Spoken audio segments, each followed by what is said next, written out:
उत्तराखंड में कई खूबसूरत गांव हैं और कई गांव ऐसे हैं जहां आकर वाकई में एक अलग सी अनुभूति होती है।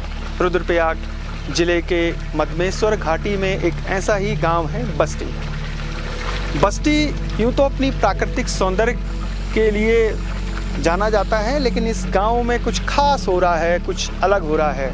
ये गांव एक ट्राउट विलेज के रूप में तेजी से उभर रहा है।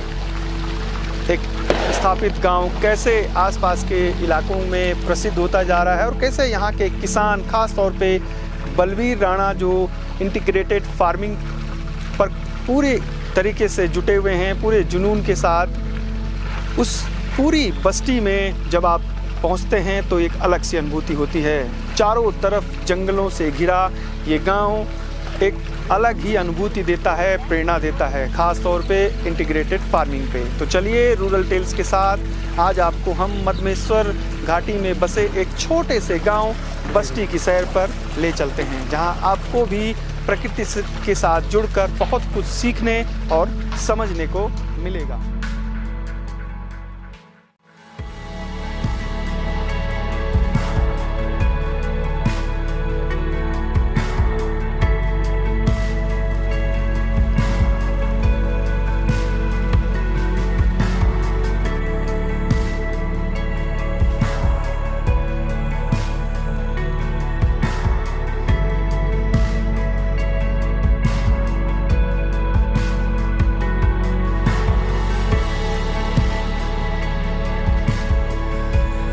नमस्कार साथियों, मेरा नाम है संदीप गुसाई।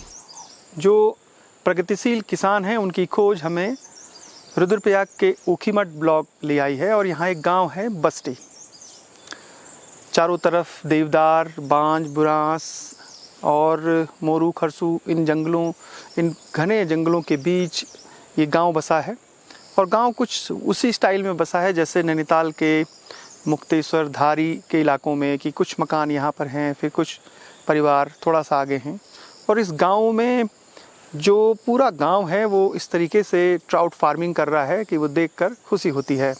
जब एक गांव में 1, 2, 3 नहीं बल्कि करीब 9-10 लोग एक साथ समूह बनाकर ट्राउट फार्मिंग करें और उसको फिर मार्केट में हाथों हाथ वो बिक भी रहा है, तो एक नई कहानी बताने के लिए हम इस गांव में आए हैं। और जो शख्स जिन्होंने इसकी शुरुआत की, इस ट्राउट फार्मिंग की, और उसके अलावा बहुत कुछ वो कर रहे हैं, केवल ट्राउट फार्मिंग ही नहीं बल्कि मिक्स्ड फार्मिंग का उन्होंने एक कॉन्सेप्ट दिया है इस इलाके में। तो चलते हैं बस्ती गांव और मिलते हैं उस शख्स से जिन्होंने ये नायाब जो तरीका है फार्मिंग का, खेती का, जिसमें पुरानी खेती भी है और नई आधुनिक तकनीक की खेती भी।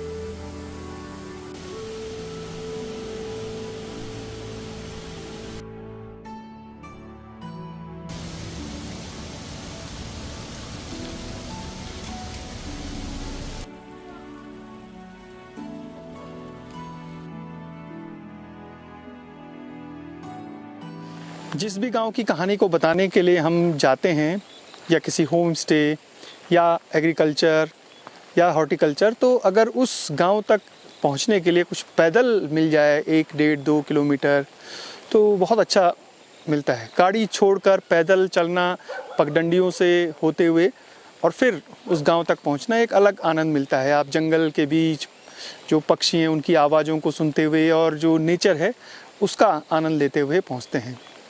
तो जो बस्ती गांव है वो जो ऊखीमठ मनसूना मदमेश्वर मोटर मार्ग है, वहाँ से गैड़ गांव तक है।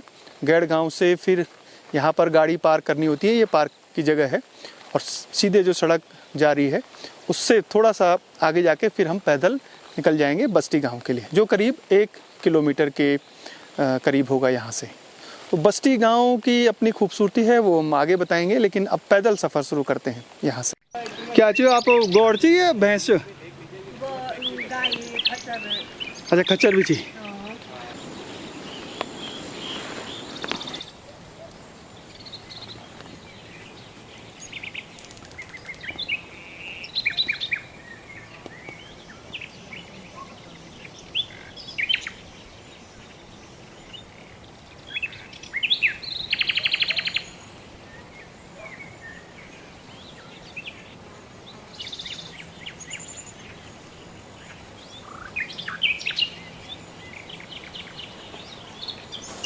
गैर से जब हमने पैदल सफ़र शुरू किया था तो हल्की सी चढ़ाई मिली, उसके बाद एक छोटा सा डेंस फॉरेस्ट, उसके बाद सीढ़ीदार खेतों से पगडंडियों से लहराते हुए जैसे जैसे हम आगे बढ़ रहे हैं तो जो नज़ारे हैं बरसात में तो अद्भुत हो जाता है। पहाड़ के रास्ते ही भले ही टेढ़े मेढ़े हों, लेकिन यहाँ के लोग बहुत सीधे होते हैं। और ऐसे ही हम जो ग्राउंड पे रहकर कुछ नया काम कर रहे हैं, खेती बाड़ी में, बागवानी में या फिर पर्यटन में, उन लोगों से आपको मिलाते रहते हैं। तो नज़ारे देखकर मन जो है वो गदगद हो उठा है। बारिश हो रही है, रुक रही है, हो रही है, बादल आ रहे हैं, जा रहे हैं। और जो गांव के लोग हैं उन्होंने भी इस इलाके में तो अपने खेतों में जो मंडवा है उसकी निराई गुड़ाई कर दी है और कई जगह ये चल भी रहा है। तो परंपरागत फसलें भी यहाँ दिख रही हैं हमको और चारों तरफ के नज़ारे क्या ही कहें।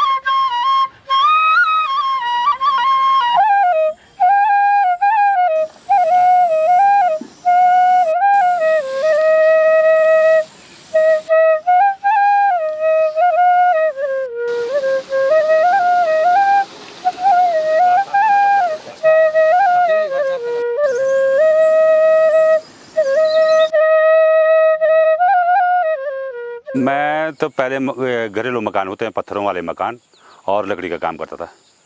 और उसमें कम से कम उसके बाद जब वो यहाँ बिहारी लोग आने लगे और ईंटों का प्रचलन होने लगा तो हम तब ऋषिकेश आज से 25-30 साल पहले ऋषिकेश से एक मशीन लाए थे जो लकड़ी बनाने का। तब तक लोग मशीन के बारे में जानते ही नहीं थे कि मशीन भी होती है लकड़ी बनाने के लिए। तो उस समय मशीन लाए आज से 30 साल पहले और मंसूरा में किराए पर रहता था। मंसूरा में दुकान है हमारी, अभी भी है। और आप अपना जगौली के थोड़ा मकान बना रखा है, 1 कमरे बना रखे वहाँ। और उस पर कम से कम 20 चेले हैं मेरे, जो 20 चेलों को हमने काम सिखाया और अपने आज जीविका पर लगे हैं लोग, तो अपना काम करते हैं। और खुद की मशीन है किसी की, और कोई गांव में काम करता है। और मेन लकड़ी का काम है हमारा। नहीं, खेती बाड़ी तो पिताजी की खेती में बगीचा था, घर में माल्टे के पेड़ थे और राई की खेती थी। तो ये समझ लो उस समय बिकने का तो कोई वो चांस नहीं था। लेकिन गिरिया, मंसूरा, गैर, इन जगह जब शादी होती थी तो लोग उस समय कंडी लेके और फ्री में हमारे यहाँ से राई ले जाते थे। मूली, आरू हमने अपने माँ बापों को बेचते हुए देखा। आरू की फसल बेचते हुए देखा कि यहाँ से आरू के कंडे ले जाने थे मंसूरा, और मंसूरा से राशन लेते हुए हमने अपने आँखों से देखा स्वयं। क्योंकि 8 भाई बहन थे, उतने राशन हमारे यहाँ नहीं थे। हम वैसे विस्थापन लोग हैं, जगी भगवान के लोग हैं हम। वहाँ से विस्थापन में हमारे पिताजी आए थे 30-35 साल की उम्र में यहाँ।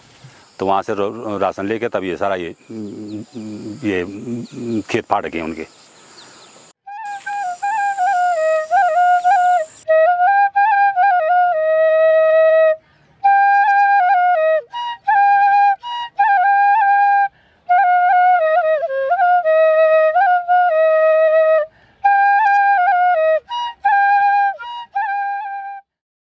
अभी के टाइम पे तो 1 महीने लगा पूरा।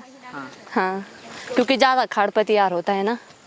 कभी कभी तो उसकी वजह से टाइम लग जाता है। तो पहले आप अपने खेत में करेंगे तो और लोग आएंगे, फिर आप दूसरे खेत में भी जाते हैं? हाँ, जाते हैं कभी कभी हेल्प करने के लिए। आप लोगों के कितने खेत हैं जिसमें खेती बाड़ी होती है? 15-20 तक तो होंगे ना हमारे।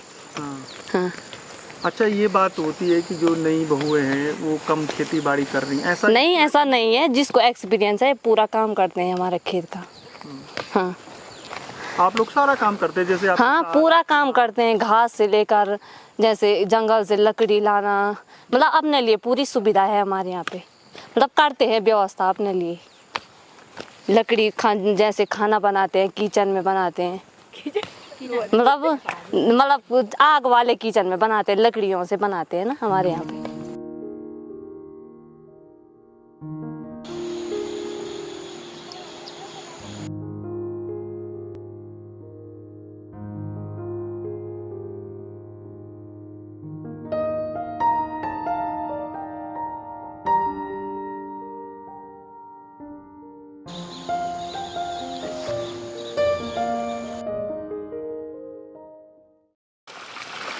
बस्ती गांव ज़्यादा पुराना नहीं है। करीब 70-80 साल पहले बग्गी जागवान जो इसी घाटी के एक गांव है, वहां अतिवृष्टि हुई थी, बादल फटने से तबाही हुई और फिर उसी समय 1933-35 के आसपास यहाँ करीब 5 परिवार को बसाया गया था और उस समय ब्रिटिश शासन था।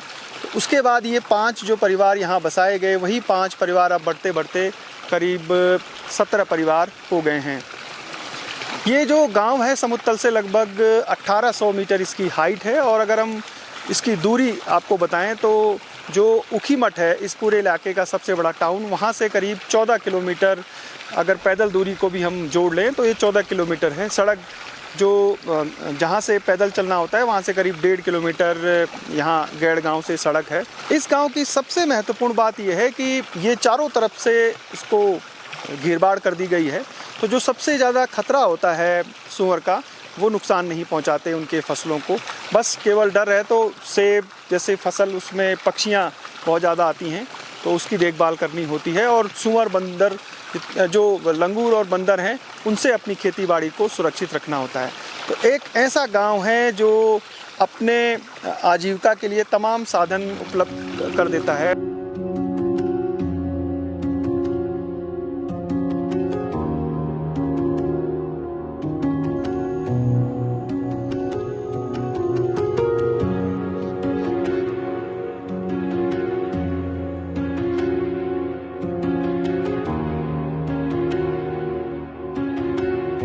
वैसे इस पूरी घाटी में केदार यात्रा पर ही यहाँ के लोगों का जो रोज़गार है टिका हुआ है, लेकिन बलबीर राणा जैसे लोग जब एक साल में उससे ज़्यादा कमाई करके अपने घर में रहकर वो कर देते हैं तो ये मॉडल अगर और भी, क्योंकि केदारनाथ पे पूरी घाटी की डिपेंडेंसी इतनी ज़्यादा बढ़ गई है कि सारे जो लोग हैं, जो युवा हैं, जो पुरुष है, वो केवल केदार घाटी में ही रोज़गार की तलाश में जाता है और जब बारिश होती है, कई बार यात्रा बाधित होती है तो फिर उनके लिए मुश्किलें खड़ी हो जाती हैं। और वो इसीलिए 2013 की आपदा के बाद इस पूरे रुद्रप्रयाग ज़िले में आजीविका का संकट गहरा गया था। लेकिन खेतीबाड़ी पर अगर ध्यान दें और इंटीग्रेटेड फार्मिंग करें तो इस तरीके के मॉडल अपनाए जा सकते हैं।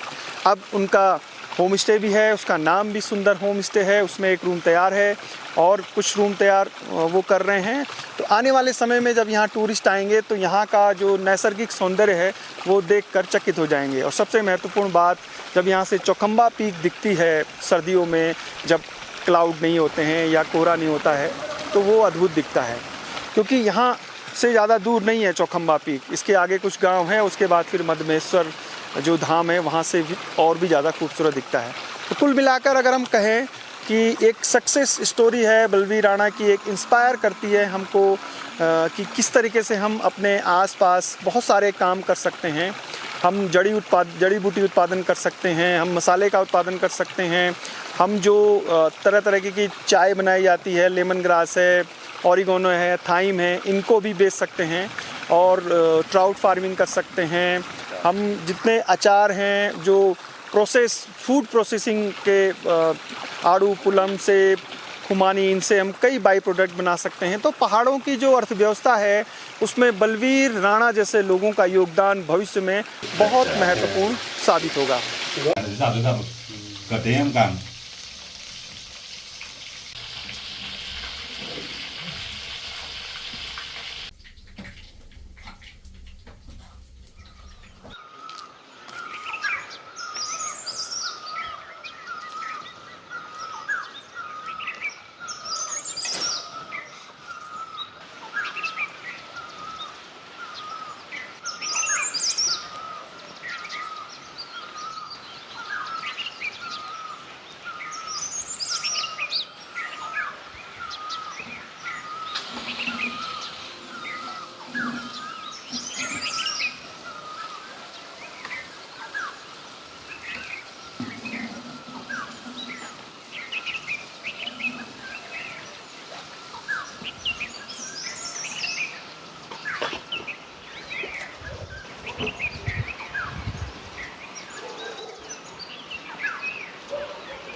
ये बहुत काफ़ी पहले से कर रहा हूँ सर, मैं 14-15 से कर रहा हूँ। उस टाइम एक योजना आई थी, नील क्रांति योजना, उसके तहत हमको इसका पैसा मिला था, ट्रेनिंग भी मिला और फीड भी मिला और बीज भी मिला, और उस टाइम से शुरू कर रहा हूँ मैं ट्रॉट का। उन्हें हमको तो उतना मालूम ही नहीं था कि सरकार की क्या क्या योजनाएं हैं और क्या क्या फ़ायदा होता है इससे। लेकिन एक बार मैं उसमें एक मीटिंग में गया था, तो उसमें कुछ अधिकारी आए थे, उन्होंने बताया भाई ऐसी ऐसी योजनाएं हैं सरकार की मत्स्य पालन की तरफ से। तो उन्होंने फिर मेरे को 2000 रुपये दिया, एक कच्चा तालाब बनाया यहाँ ऊपर में। फिर वहीं से शुरुआत किया, तो वहाँ हमने वो कार्प डाली थी, कॉमन क्राप, घास क्राप और ये दूसरी प्रकार की मच्छी डाली थी। उस टाइम हमको ट्रॉट के बारे में पता नहीं था सर। इसका दाना जो है ये हैदराबाद से आता है। ये ट्रॉट मछली ऐसी है, सिर्फ फीड खाती है बस, और मतलब तालाब से प्रकृति से कुछ नहीं लेती। जैसे और मछलियां हैं वो घास हो गया, गोबर हो गया, अन्य चीज़ों पर भी निर्भर रह सकती है, लेकिन ट्रॉट के लिए सिर्फ दाना ही चाहिए। और सफाई बिल्कुल साफ चाहिए, पानी 24 घंटा चलती हुई चाहिए इसके लिए। अगर थोड़ा गंदगी भी होगी तो मर जाएंगे पूरी, ऐसा होता है। हाँ जी, हाँ ठंडा पानी चाहिए। गर्मी होगी तो गर्मी में भी अगर 24-25 डिग्री से ऊपर टेम्परेचर चले गया तो मर जाती हैं।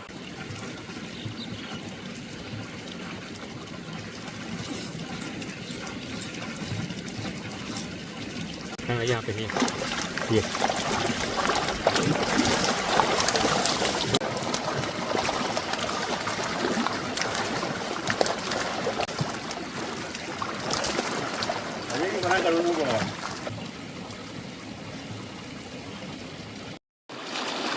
उत्तराखंड में ट्राउट फार्मिंग जो प्रमुख हैं जिन इलाकों में, उसमें धारचूला का क्षेत्र है, कपकोट का क्षेत्र है, और जो देवाल की तरफ है, जोशीमठ के आसपास भी कुछ लोग हैं जो ट्राउट फार्मिंग कर रहे हैं। मंडल घाटी से इसकी शुरुआत की गई थी मत्स्य विभाग के द्वारा, और फिर गंगोत्री घाटी, बूढ़ा केदार का क्षेत्र, मोरी जो अपर हिमालय है। दरअसल जो ट्राउट है वो सबसे पहले डोडी ताल में उसे अंग्रेज लेकर आए थे, और डोडी ताल से फिर वो धीरे धीरे पूरे हिमालयी रेंज क्षेत्र में फैल गई। हिमाचल में इसका काफ़ी प्रचलन है, ट्राउट की फार्मिंग वहाँ बहुत ज़्यादा होती है, लेकिन अब धीरे धीरे उत्तराखंड में भी जो किसान हैं, ख़ास तौर पर प्रगतिशील किसान, उन्होंने ट्राउट फार्मिंग शुरू कर दी। बहुत सारे लोग वहाँ कर रहे हैं। इसी तरीके से आप बारसू में जाएंगे तो वहाँ पर ट्राउट फार्मिंग हो रही है। इसके लिए चिल्ड पानी चाहिए होता है, और जो हमारे ऊपर के लगभग 2500 या 3000 मीटर से जो बुग्यालों और जंगलों से रिश्ता हुआ पानी आता है, या फिर जो ग्लेशियर वाटर है, वो इसके लिए उपयुक्त माना जाता है। अब जिन जिन इलाकों में भी ट्राउट फार्मिंग हो रही है, इसकी जो पोषक तत्व हैं, जो इसमें विटामिन, खास तौर पे ओमेगा 3 इसमें प्रचुर मात्रा में पाया जाता है, और ओमेगा 3 ऐसा तत्व है जो बहुत मुश्किल होता है मिलना उसका, इसलिए भी इसकी डिमांड लगातार बढ़ रही है। और जहाँ भी ट्राउट फार्मिंग की जा रही है वो धीरे धीरे जब प्रचलित हो जा रहा है तो लोगों की डिमांड इतनी ज़्यादा है कि पूरा करना मुश्किल हो रहा है। बस्ती की पहचान ही अब ट्राउट फार्मिंग के तौर पर बन गई है। वैसे हम बहुत सारे गाँव में हमने ट्राउट फार्मिंग देखी, जैसे वाण में आप जाएंगे तो वहाँ 1-2, हर गांव में जो उच्च हिमालय के क्षेत्र हैं 1-2 परिवार कर रहे हैं, लेकिन बस्ती में अभी 9 हैं, हो सकता है कल 20 परिवार इसमें इसको ट्राउट फार्मिंग करे, या एक ही किसान जो है उसको कई जगह पॉन्ड बनाए। तो जितना ट्राउट फार्मिंग होगा, इसकी पहचान जो बस्ती की वो एक अलग बन जाएगी।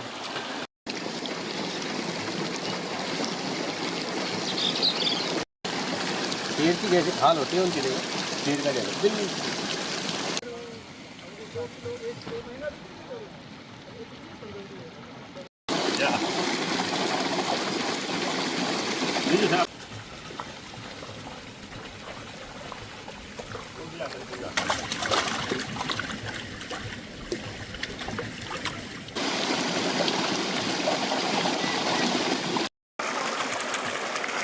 यहाँ भी है।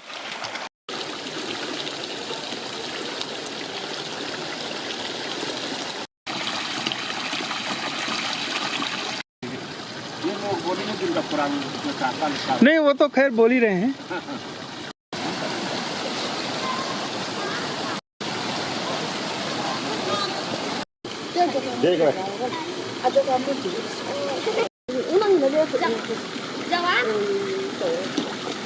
गाना हो गया ए?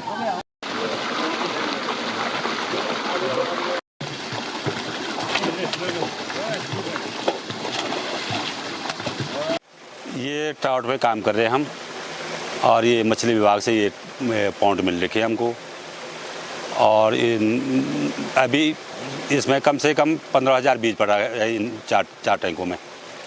तो 15,000 बीज पड़ रखा है, तो इसको कम से कम 2-3 महीना और लगेगा अभी तैयार होने पे। और मैं ये समझता हूँ कि इस समय हमको मार्केट मिल गया, ITBP वाले ले जा रहे हैं यहाँ से, तो कम से कम 15,000 पे आप लगाओ अंदाजे कि 7.5 आधी ये उसकी ये 500 ग्राम की हमने एक मछली निकाली, तो 500 ग्राम की एक मछली निकाली हमने, तो कम से कम 7 क्विंटल हो रहा वो। तो आप अंदाजा करो कि कम से कम ये लगाओ अंदाजे कि 7 क्विंटल हो रहा है, वो 7 क्विंटल 35 लाख रुपये हो रहा है उसका। तो 35 लाख में से कम काट फाट लगा के लगाओ अंदाजे कि 20 लाख रुपये हमने कमाना ही कमाना इस सीजन में। तो लोग भटकते यहाँ से केदारनाथ के लिए, गौरी कुंड के लिए, मधुमेश्वर के लिए। हमारे घर ही में हम कम से कम पूरे सीजन में 15 लाख रुपये कम नहीं होता एक आदमी के लिए। तो एक सीजन मतलब कितने महीने में ये वो साल भर में, ये 6 महीने से निकालना स्टार्ट हो जाता है, और साल भर में ये इंड हो जाता है। उसके बाद साल भर नए बीज डालेंगे। 15 लाख इस पर कमाएंगे, तो फिर सेब का है हमारा, उस पर ही कमाएंगे। गाय डेयरी का है। ये हैं हम लोग हैं, स्टार्टिंग तो हमने किया था ये, लेकिन हम लोग अब 9 इस गांव में 9 आदमी जुड़ गए इसमें। तो ये 7 साल में काम हो रहा है। तो आज हमारा जाएगा, कल दूसरे जाएगा, परसों तीसरे गया, अब मार्केट मिलेगा। पहले तो बहुत परेशानी हुई 1 साल, लेकिन इस साल से अब ITBP वालों को वो मिल गया, मार्केट मिल गया हमको। तो ठीक है, अब तो संतोष हो गया कि हमको पैसा मिलना शुरू हो जाएगा। अच्छा,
ये सेब का बगीचा हमने 2020 में जब कोरोना काल स्टार्ट हुआ था, उस समय हम बाज़ार में रहते थे। उसके बाद हम घर आए। घर में ये 2 खेत 3 खेत काट के एक खेत बनाया हमने। इसको एक खेत बनाया, उसके बाद गवर्नमेंट से ये सारा नया वैरायटी चल रही है बोने टाइप की।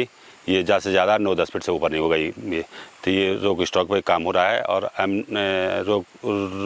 रोड स्टॉक पे M9 पे काम हो रहा है। ये है जोरोमाइन, गाला और 3 वैरायटी है ये। तो इस पे काम कर रहा हूँ।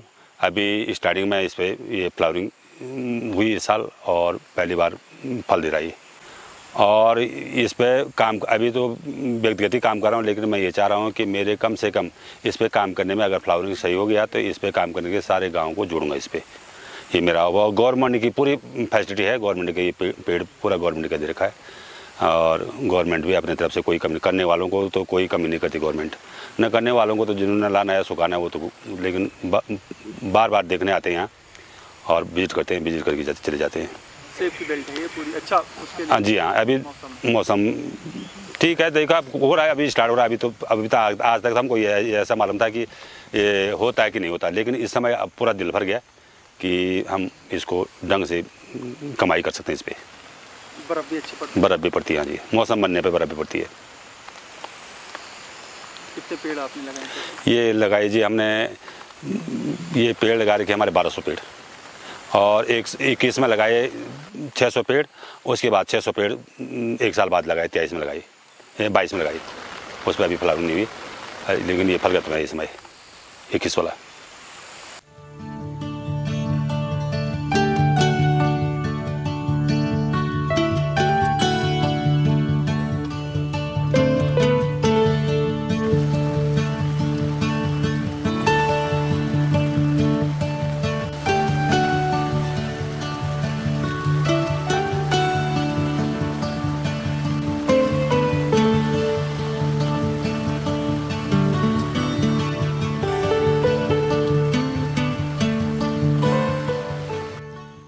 बलवीर राणा अपने गांव बस्ती में इंटीग्रेटेड फार्मिंग का एक अच्छा उदाहरण पेश कर रहे हैं। एक तरफ ट्राउट फार्मिंग है, सेब की खेती है, आलू वो बोते हैं, उसके अलावा उन्होंने स्ट्रॉबेरी भी लगा रखी हैं, फूल उन्होंने बहुत ज़्यादा लगाए हुए हैं, गाय का वो पालन कर रहे हैं।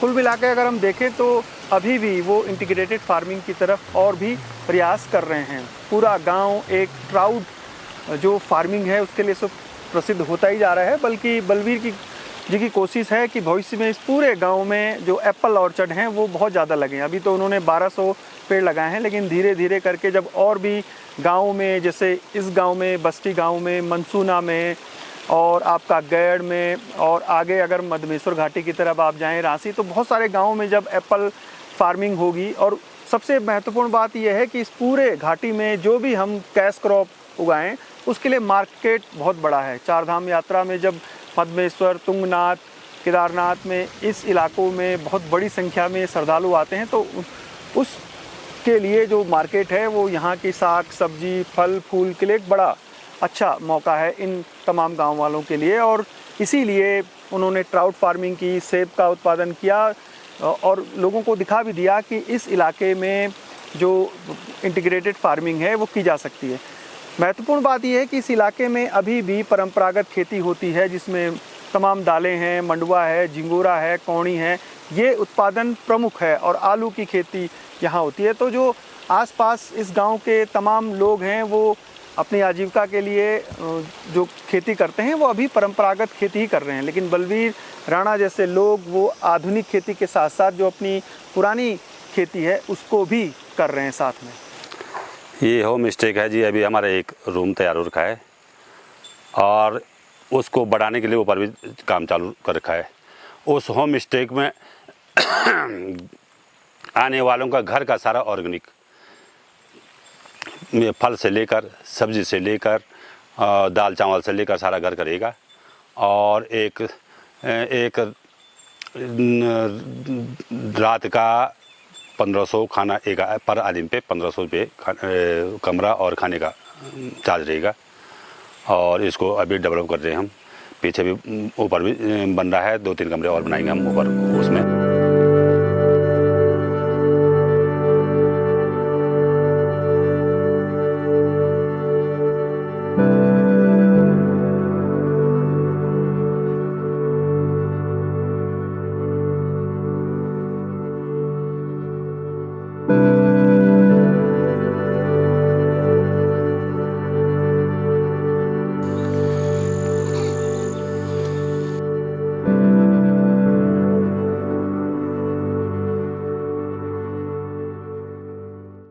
सुंदर होम स्टे में ये एक उनका सुंदर रूम तैयार है। अभी बाद में और भी रूम तैयार होंगे, लेकिन इस रूम से जो नेचर के नज़ारे हैं बहुत खूबसूरत है। खिड़की खोलते ही उनके जो सेब का बगीचा है वो दिखाई देता है। और दिन भर सुबह करीब 4:30-5 बजे से चिड़ियों की आवाज़ें आनी शुरू हो जाती हैं। चारों तरफ चूँकि ये डेंस फॉरेस्ट से घिरा हुआ गाँव है तो इसलिए आवाज़ें ज़्यादा रहती हैं। तो 2 लोगों के लिए परफेक्ट है, जो नेचर लवर हैं या फिर जो work from Himalaya, work from जो हिल्स हैं, वो उनके लिए ये परफेक्ट है। इस रूम के चार्ज पर पर्सन 1000 रुपये है और जो उसमें खाना अलग से है। तो आप देखें तो ये जो चार्ज हैं वो नॉमिनल हैं। और सबसे महत्वपूर्ण बात कि आपको फ्रेश ऑर्गेनिक फूड खाने को मिल रहा है। इस सुंदर होम स्टे और जो बागवानी ये चारों तरफ हैं, इसके जो ओनर हैं बलवीर राणा और उनकी हमसफ़र हैं उनकी धर्मपत्नी। आप उगनो क्या चा? बिस्ना देवी। बिस्ना देवी। आप उगों कच्चे? बस्ते गराम बस्ते। ना जब आप माई कच्चे? फापन। फापंज। तो फापंज बेटे की ये गाँव ज़्यादा दूर नहीं चे? ना नहीं सर। कतुक दूर होल? थोड़े से। तो वो आप थे फापंज अच्छे लगे थे या यक बस्ती अच्छे लगे थे? अज्जा यक एक थे यक अच्छा लगे। हैं? हैं? ताकि यक एक जन तो यक अच्छा सके। हाँ। पहले तो ताकि प्यार सो। हाँ। अब जा यक बच्चा हुए ना नाती हुए गया नातियान हुए गया। हाँ। हैं? शादी को उम्र में के चाहे क्या उम्र में के? 20, 17, 16-17 साल। 16-17। काम सब आप थे पते चे ट्राउट फार्म कन कर दिन मछली भी आप दाना खिला दो क्या क्या काम कर दो आप? सभी काम मच्छी से लेकर गाय से लेकर खेती से लेकर। घासों की दिक्कत नहीं है गाँव में, ज़्यादा दूर नहीं जान पड़ लो? पहले तो जान छापा, अब नहीं जान ज़्यादा दूर। पहले कब तक जान छे आप लोग? दियोरे तक है। दियोरे ताल तक? हाँ, दियोरे तक को बांध लेगा हमारे। बापा, पहले इना कम छे बांध? कम छे बस डर से क्या कि जान के घर में भी जान तो जान। हाँ। परिवार सब बड़ो तो तैयार हुन्छ। परिवार का तो परिवार बड़ो छे? हम 4 देव रहने चाहिँ। अच्छा, पहले सब इकट्ठा रहने से? इकट्ठा रहन्छ। ये हुन्छ कि जान तो जान घर में भी। तो आप तो ये दिक्कत नहीं उनकी बलवीर जी हर साल काम बढ़ाना चाहिए, ट्राउट करना चाहिए से भी। अब अगले साल कुछ नया कर तो आप काम तो आप भी तो बढ़नु चाहिए, तो बढ़नु ही चाहिए। बढ़नु छ के पर एक खुशी भी होनी, खुशी भी होनी, कान भी छ के लोग तो दिखाउन भी छ के। अच्छा, चलिए यानी नहीं पिछने नहीं रहने आगे नहीं रहने। चलो आपको बहुत बहुत धन्यवाद, बहुत बढ़िया लगा आपसे मिली की जो भोजन कराया आप राती और सुबह नाश्ता कराई, बहुत सुंदर भोजन था। वहाँ आप जो बड़े हुए कि नौकर हुए? ना बहुत बढ़िया है। तो मैं तो नहीं पता कमरे हुए क्या हुए, तुम लोग तो वो पता है। तो ये बलवीर राणा जी की धर्मपत्नी है जो गढ़वाली में हमने अभी बात की। उसका लब्बो लुबाब ये था कि वो कह रही थी कि पहले पूरा संयुक्त परिवार था तो घास के लिए देवरिया ताल तक भी जाते थे, और खुशी हो रही है उन्हें कि उनका बगीचा है, ट्राउट फार्मिंग है, होम स्टे है, और वो लगी रहती हैं। अब देखिए अगर बलवीर राणा जी अब बाज़ार चले गए या कहीं चले गए तो वो अकेले जो निराई गुड़ाई है, घर के काम हैं, उसमें व्यस्त रहती हैं और मस्त रहती हैं। तो ये जीवन है पहाड़ के सुदूर घाटियों में बसे लोगों का। हाँ, थोड़ा मार्केट एक दिक्कत, वो वहाँ की दिक्कत सड़क एक। अच्छा, जो ने वो हरियाणी चीज कर दी थी काम जो आप लोग करना चाहो?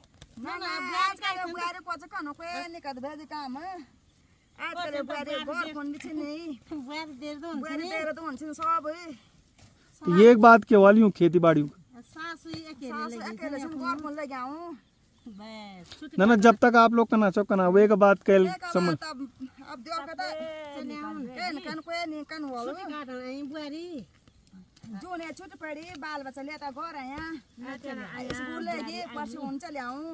और जो ब्यो करना चाहिए वो भी बुना चाहिए ना भाई, घर नहीं करण ब्यो काम नहीं करण ज्यादा। हम तो ब्यो ला मिल जाल जो देहरादून कोटद्वार दिल्ली रोल।